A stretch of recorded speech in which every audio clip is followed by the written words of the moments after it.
We have the latest on the investigation into the assassination attempt on former President Donald Trump, what we know about the suspect and the victims, what the former president is saying as the Republican National Convention gets underway, and the message President Biden told the nation.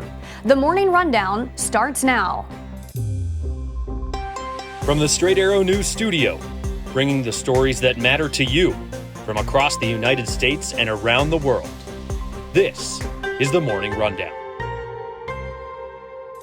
Today is Monday, July 15th. Thank you for joining us. I'm Kara Rucker.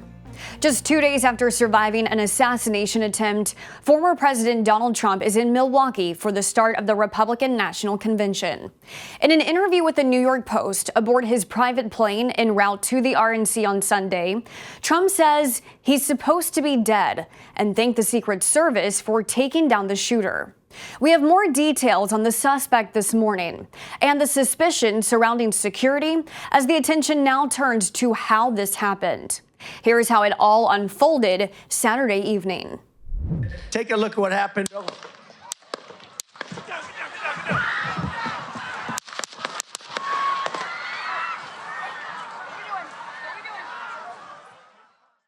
Minutes into Trump's speech at a campaign rally in Butler, Pennsylvania on Saturday, the sound of gunshots.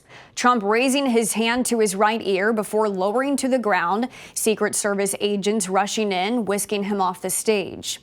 Trump, with blood on his face, raising a fist to the crowd. Trump posted to Truth Social that he had heard a whizzing sound and immediately felt the bullet ripping through his skin. The FBI is investigating the assassination attempt as an act of domestic terrorism. Trump survived the attack, but the gunshots killed one victim and injured two others. 50-year-old Corey Comparator, a former fire chief and father of two, died from his injuries. Secret Service agents shot and killed the shooter, identified by authorities as 20-year-old Thomas Matthew Crooks of Bethel Park, Pennsylvania, about 50 miles from where the rally took place. A motive has not yet been determined. The FBI at this time believes Crooks acted alone, but is continuing to investigate if there were any co-conspirators connected with the attack. Trump arriving in Milwaukee on Sunday night as the Republican National Convention kicks off today, telling reporters he has rewritten his speech for Thursday to focus more on national unity. Trump said on social media Sunday, "In this moment, it is more important than ever that we stand united and show our true character as Americans, remaining strong and determined and not allowing evil to win."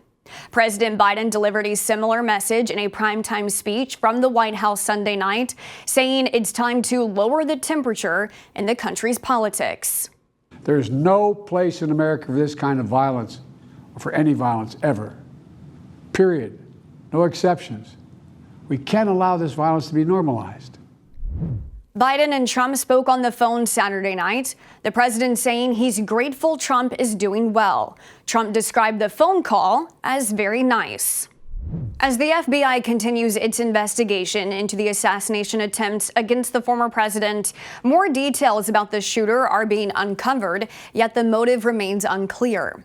The gunman, identified by the FBI as Thomas Matthew Crooks of Bethel Park, Pennsylvania, was a member of a local gun club and worked as a dietary aide at a nursing facility.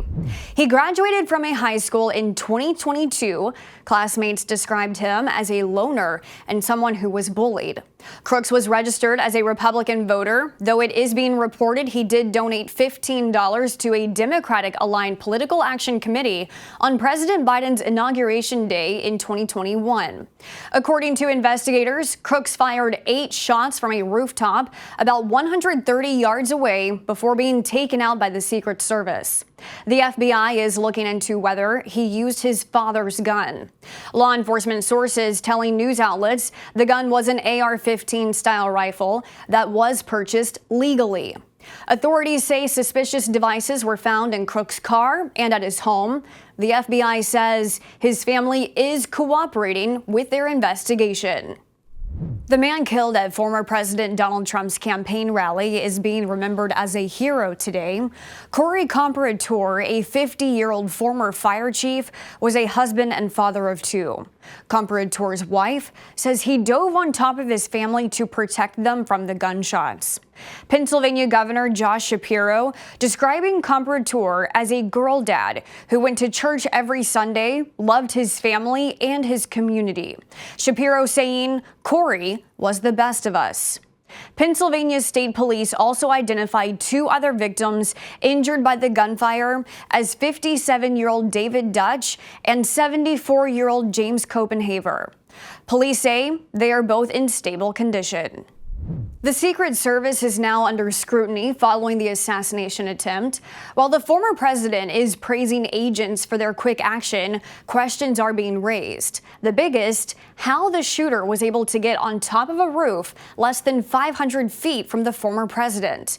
Reports say witnesses spotted the suspect carrying a rifle outside the security area of the rally and alerted local law enforcement. An officer reportedly approached the shooter on the roof. The suspect pointed a gun at the officer, who retreated. Moments later, the suspect fired at the former president. NBC News reports the rooftop where the shots were fired from was identified as a potential vulnerability, but it fell outside the Secret Service's security perimeter.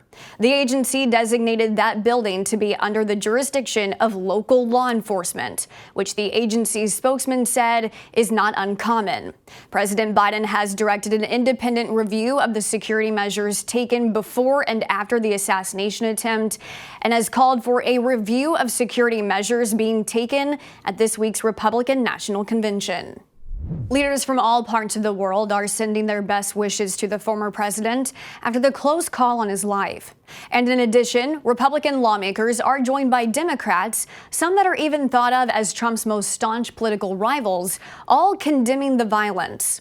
Vice President Kamala Harris releasing a statement saying in part, "We are praying for him, his family, and all those who have been injured and impacted by this senseless shooting.